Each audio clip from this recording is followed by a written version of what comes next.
لله رب العالمين، والصلاة والسلام على سيد الأنبياء والمرسلين محمد الأمين وعلى آله وصحبه أجمعين. أما بعد، أعوذ بالله من الشيطان الرجيم. ومن أحسن قولا ممن دعا إلى الله وعمل صالحا وقال إنني من المسلمين. وقال النبي صلى الله عليه وسلم لعلي رضي الله عنه حين بعثه إلى خيبر: والله لأن يهدي الله بك رجلا واحدا خير لك من حمر النعم، أو كما قال صلى الله عليه وسلم. المحترم بزرگ و عزیز دوستو، আল্লাহ সুবহানাহু ওয়া তাআলা অশেষ মেহেরবানিতে আল্লাহ সুবহানাহু ওয়া তাআলা আজ আমাদের এই মোবারক দিনে এই মোবারক মজমায় জমা করেছেন। এই দিনকে সাইয়্যিদুল আইয়াম বলা হয়। জুমার দিন হলো সমস্ত দিনের সরদার। জুমার দিনের অনেক ফজিলত। জুমার দিনকে আল্লাহ সুবহানাহু ওয়া তাআলা খাস করে এই দিনের ইবাদতের ব্যাপারে কোরআনে পাকের মধ্যে আল্লাহ সুবহানাহু ওয়া তাআলা জিকির করেছেন। এই দিনের যে সমস্ত আমাল আছে, যত আমল আছে, সেই আমলগুলির মধ্যে একটা হলো তাহারাত। তাহারাত হলো এই দিনে হুজুর পাক সাল্লাল্লাহু আলাইহি ওয়াসাল্লাম গোসলের তালকিন করেছেন। হুজুর পাক সাল্লাল্লাহু আলাইহি ওয়াসাল্লাম এই দিনে গোসল করার তাকিদ করেছেন। তো এটা হলো একটা তাহারত হাসিল করার দিন। এই দিনের মধ্যে যদি কেউ কোনো মানুষ তাহারত হাসিল করে, তার যে ফজিলত হাদিসে পাকের মধ্যে এসেছে যে তার গুনাহগুলো, গুনাহসমূহ তার শরীরের পশমের কোণা থেকেও বার হয়ে যাবে। এই দিনের দ্বিতীয় আমল হলো ইবাদত। এই দিনের দ্বিতীয় আমল হলো ইবাদত। অনেক রকমের ইবাদত আছে, তার মধ্যে মখসুস ইবাদত হলো এই দিনের নামাজ। এই দিনের নামাজের ব্যাপারে খাস করে কোরআন পাকের মধ্যে আল্লাহ সুবহানাহু ওয়া তাআলা উল্লেখ করেছেন যে যখন তোমাদেরকে জুমার দিন ডাক দেওয়া হয় ইবাদতের জন্য, তখন তোমরা দুনিয়ার কাজ ছেড়ে চলে এসো, কেনা বেচা ছেড়ে চলে এসো। এটা হলো দ্বিতীয় কাজ, ইবাদত। এই ইবাদতের মধ্যে যে ফজিলত আছে, যে আল্লাহ সুবহানাহু ওয়া তাআলা যদি কোনো মানুষ এক জুমা থেকে দ্বিতীয় জুমা পড়ে, তো তাহলে এর মাঝখানে যে গুনাহ সমূহ হয়েছে সেগুলো তার কাফারা স্বরূপ হয়ে যাবে। এই দিনের একটা খাস আমল আছে। হুজুর পাক সাল্লাল্লাহু আলাইহি ওয়াসাল্লাম তার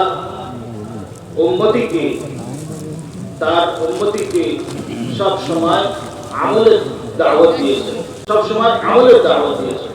সমস্ত রকমের পেরেশানি তার হাল আল্লাহ সুবহানাহু ওয়া তাআলা এই উম্মতের আমলের মধ্যে রেখেছেন। হযরত ফাতিমা রাদিয়াল্লাহু তাআলা আনহা যখন হুজুর পাক সাল্লাল্লাহু আলাইহি ওয়াসাল্লামের কাছে তার পেরেশানি নিয়ে একবার হুজুর পাক সাল্লাল্লাহু আলাইহি ওয়াসাল্লামের দ্বারস্থ হন, ওনার জরুরতকে উনি পেশ করেন হুজুর পাক সাল্লাল্লাহু আলাইহি ওয়াসাল্লামের কাছে। তো হুজুর পাক সাল্লাল্লাহু আলাইহি ওয়াসাল্লাম তখন ওনাকে আমলের দাওয়াত দিয়েছেন যে তুমি এই আমল করো। যখন হুজুর পাক সাল্লাল্লাহু আলাইহি ওয়াসাল্লাম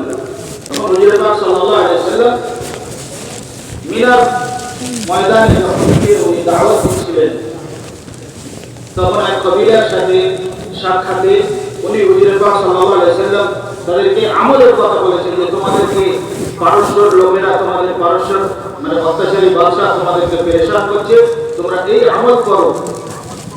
সুবহানাল্লাহ, আলহামদুলিল্লাহ, আল্লাহু আকবার, এগুলোকে 33 বার পড়ো। তাহলে তোমাদের এই আমলের দ্বারায় তোমাদের বিছানায় পারস্য মেয়েরা এই আমলের এরকম বহু আছে। তো হুজুর পাক সাল্লাল্লাহু আলাইহি ওয়াসাল্লাম প্রত্যেকটা জায়গায় উম্মতকে আমলের রাহবারি করেছেন। আর ঠিক সেরকম ভাবেই যখন হুজুর পাক সাল্লাল্লাহু আলাইহি ওয়াসাল্লাম তাদের সাহাবা, হুজুর পাক সাল্লাল্লাহু আলাইহি ওয়াসাল্লাম তাদের সাহাবা যে জামাতকে তৈরি করেছিলেন, তারা যখন আমল করে গিয়েছিলেন, তখন সেই আমলের দ্বারা তারা দেশের পর দেশ জয় করে গিয়েছে, এলাকার পর এলাকা জয় করে গিয়েছে আমলের দ্বারা। তার সেই আমলটা সেই সময়ের যে বাদশাহ রোমান এম্পায়ার থেকে একটা মানে জামাত পাঠানো হয় যে এরা কি কারণে প্রত্যেক জায়গাকে জয় করছে একবার দেখে এসো। তো সেই জামাত এসে সার্ভে করে দেখে যে এরা সারা রাত ধরে ইবাদত করে আর সারাদিন ধরে রোজা করে, এইটাই হলো এদের সিক্রেট জিনিস। এছাড়া এদের কোনো অস্ত্র তাকত নেই, এছাড়া এদের কোনো ম্যান পাওয়ার নেই, ইত্যাদি ইত্যাদি যত রকমের পাওয়ার আছে নেই। এদের পাওয়ার এদের আমল, এই আমল পাওয়ার। তো তখন কুফাররাও এটা জানতে পেরে গেছিল যে এদের আসল পাওয়ার কি, যেটা এখন আজ আমরা মুসলমান হয়েও জানতে পারি। তোদের মাতারাম বুজুর্গ দোস্ত,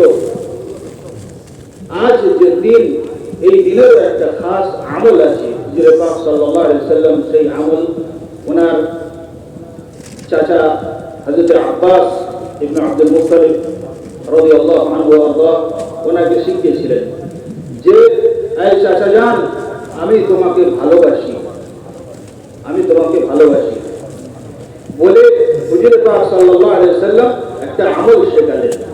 আমল যেটা এই চাচা জান, আপনি 4 রাকাত নামাজ পড়ুন, 4 রাকাত নামাজ পড়ুন। কেমন ভাবে পড়বেন সে নামাজ? যদি সেই নামাজটা আপনি পড়ে নেন, সে নামাজের তরতিব বলছি, তার ফজিলত হলো যে যদি আপনি এই নামাজ পড়ে নেন, তাহলে আপনার বড় গুনাহ, ছোট গুনাহ, আগের গুনাহ, পরের গুনাহ, প্রকাশ্য গুনাহ, লুকোনো গুনাহ, সমস্ত গুনাহ আপনার মাফ হয়ে যাবে। সেটা কি? সেটা হলো যে আপনি 4 রাকাত নামাজ পড়েন, সালাতুত তাসবিহ, সালাতুত তাসবিহ 4 রাকাত নামাজ পড়েন। তার তরতিব এই হাদিসের মধ্যে যেটা আছে, সে হাদিসের তরতিব হলো যে প্রথমে আপনি নামাজের নিয়ত বেঁধে যে তরতিবে নামাজ পড়া হয়, সানা, সূরা ফাতিহা এবং তার সাথে একটা সূরা মেলাবার পরে তারপরে 15 বার সুবহানাল্লাহ, আলহামদুলিল্লাহ, লা ইলাহা ইল্লাল্লাহ, আল্লাহু আকবার, এই তাসবিহ 15 বার করতে হবে। আর 15 বার পড়ার পরে আপনি রুকুতে যাবেন। রুকুতে গিয়ে রুকুত তাসবিহ পরে আপনি ফের ওই তাসবিহকে সুবহানাল্লাহ, আলহামদুলিল্লাহ, লা ইলাহা ইল্লাল্লাহ, আল্লাহু আকবার কে আপনি 10 বার পড়বেন, আপনি 10 বার পড়বেন। ফের রুকু থেকে উঠে আপনি ওই তাসবিহকে 10 মানে রুকুর যে দোয়া, সেই দোয়া থেকে ফারেক হয়ে আপনি ফের ওই তাসবিহকে সুবহানাল্লাহ, আলহামদুলিল্লাহ, লা ইলাহা ইল্লাল্লাহ, আল্লাহু আকবার কে আপনি 10 বার পড়বেন। আর তারপরে ফের আপনি সিজদায় যাবেন। সিজদায় গিয়ে সিজদার তাসবিহ থেকে ফারেক হয়ে ওই তাসবিহকে সুবহানাল্লাহ, আলহামদুলিল্লাহ, লা ইলাহা ইল্লাল্লাহ, আল্লাহু আকবার কে 10 বার পড়বেন। আর ফের রুকু থেকে আর সিজদা থেকে উঠে আপনি এই তাসবিহকে 10 বার পড়বেন। আর ফের দ্বিতীয়বার সিজদায় গিয়ে আপনি এই তাসবিহকে 10 বার পড়বেন। সিজদা থেকে উঠে না দাঁড়িয়ে মাঝখানে বসে জলসাতুল ইস্তিরাহাতে আপনি এই তাসবিহকে 10 বার পড়বেন। এটা হলো এই হাদিসের তরতিব। আর তারপর 10 বার পড়ে আপনি ফের উঠে পড়বেন বিনা তাকবীর বলে, যেহেতু তাকবীর প্রথমে বলা হয়ে গিয়েছিল, উঠে পড়লেন। তারপরে ফের ওই একই জিনিস, এটা 75 বার হয়ে গেল। এরকম ভাবে 75 বার এই তাসবিহ হয়ে গেল। তো এইভাবে 4টে রাকাত আপনি পুরো করবেন, এইভাবে 4টি রাকাত আপনি পুরো করবেন। তো এই তরতিবের সাথে যদি কোনো মানুষ 4 রাকাত পুরো করে, তাহলে তার কি কি গুনাহ মাফ হবে? হাদিসের মধ্যে হুজুর পাক সাল্লাল্লাহু আলাইহি ওয়াসাল্লাম বলে দিয়েছেন। আচ্ছা, হুজুর পাক সাল্লাল্লাহু আলাইহি ওয়াসাল্লাম ওনার চাচাজানকে বললেন যে চাচাজান, যদি সম্ভব হয় তাহলে আপনি এটা প্রত্যেক দিন পড়েন। যদি সম্ভব হয় তো আপনি এটা প্রত্যেক দিন পড়েন। আর যদি আপনি প্রত্যেক দিন পড়া থেকে অপারগ হন তাহলে আপনি এটাকে প্রত্যেক জুমায় পড়েন, প্রত্যেক জুমায় পড়েন। আর যদি এটাও যদি না হয়ে থাকে তাহলে আপনি কমসে কম মাসে একবার করুন, মাসে একবার করুন। আর যদি এটাও যদি সম্ভব না হয় তাহলে বৎসরে একবার কমসে কম পড়েন।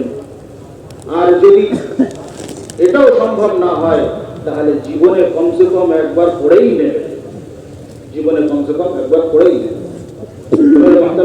দোস্ত, আমরা আমাদের মামলাতের মধ্যে আমাদের বড়দের, আমাদের বুজুর্গদের, আমাদের আকাবিরিনদের মামলাতের মধ্যে এটা তারা শামিল করে নিয়েছেন যে আমরা তারা প্রত্যেক মানে এরকম বুজুর্গ আছেন যারা প্রত্যেক দিন সালাতুত তাসবিহ পড়েন, তারা প্রত্যেক দিন সালাতুত তাসবিহ পড়েন।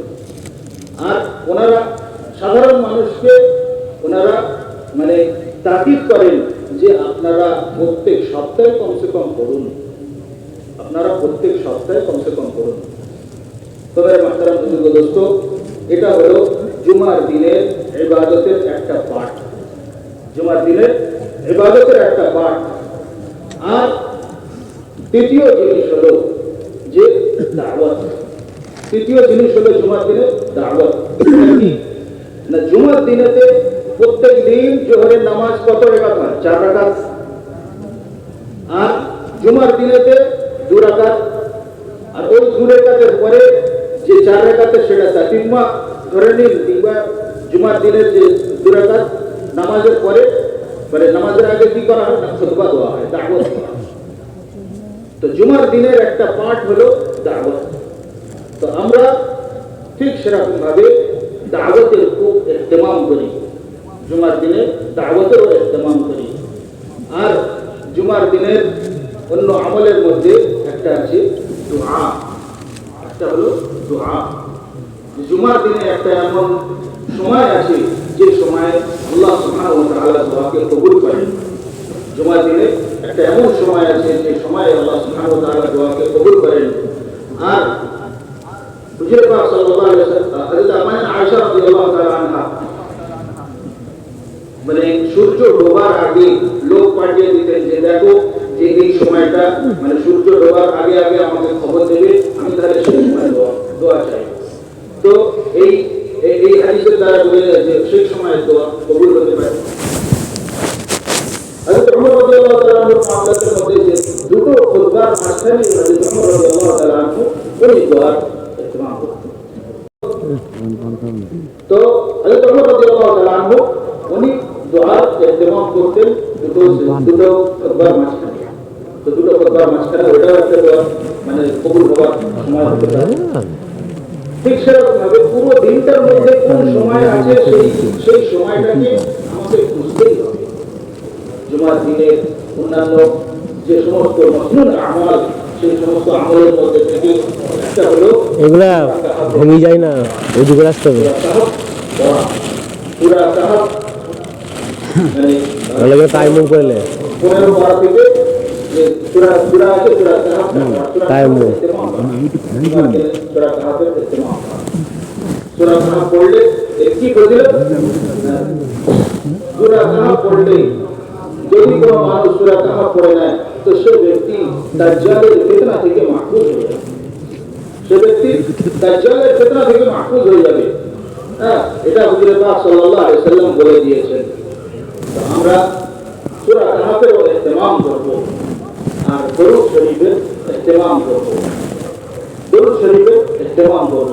হুজুর পাক সাল্লাল্লাহু আলাইহি ওয়াসাল্লাম হাদিসের মধ্যে বলেছেন যে আমার সামনে তোমাদের দরুদগুলোকে জুমার দিনে পেশ করা হয়, জুমার দিনে পেশ করা হয়। তো দরুদ শরীফ বেশি বেশি করে পড়বো। আল্লাহর ওলিদের দেখা যায় যে তারা দরুদের ইহতিমাম খুব করতেন। তো আমাদের দরুদের ইহতিমাম করা দরকার। এই জন্য আমরা ওই জুমার দিনের যে সমস্ত আমাল আছে সেই আমলের আমরা পাবন্দী করবো। আর খাস করে আজ আমাদের এখানে উপস্থিতি আমাদের একটা মানে দৃঢ় সংকল্প, মানে দিল থেকে ইরাদা করি, আযম করি যে আমরা আমাদের জিন্দগিকে বদলাবো, ইনশাআল্লাহ। আমরা আমাদের জিন্দগিকে বদলাবো। আমরা যেভাবে দিন থেকে দূরে সরে জীবনযাপন করছি, তো আমরা আমাদের জীবনকে বদলাবো। তার কি রাস্তা হতে পারে না, তার রাস্তা হলো যে আল্লাহর রাস্তায় সময় লাগানো। আল্লাহর রাস্তায় সময় লাগানো। আল্লাহর রাস্তায় যখন আমি নিজের জান মাল কোরবানি করে যখন আল্লাহর রাস্তায় আমরা যখন বার হব, তো তখন দেখবো যে আল্লাহ সুবহানাহু ওয়া তাআলা আমাদের এই মুজাহাদার মাধ্যমে আল্লাহ সুবহানাহু ওয়া তাআলা আমাদের হেদায়েত দেবেন। তো তাই হলো আমাদের নিজেদের জান মালের কোরবানি দিয়ে আমাদেরকে আল্লাহর রাস্তায় বার হতে হবে। যখন আমাদেরকে বার হওয়ার জন্য বলা হবে, তাদের ডাকে আমাদের সাড়া দিতে হবে, তাদের ডাকে আমাদের লাফাই করতে হবে। সবাই মিলে আছি ইনশাআল্লাহ। আল্লাহ সুবহানাহু ওয়া তাআলা আমাদেরকে আমল করার তৌফিক দান করুন। এখন আপনারা সালাতুত তাসবিহ পড়ে নেন। এই মাঝখানে যে খালি জায়গাগুলো আছে আগে থেকে উঁচু করে নেন, সবগুলো মিলিয়ে নেন।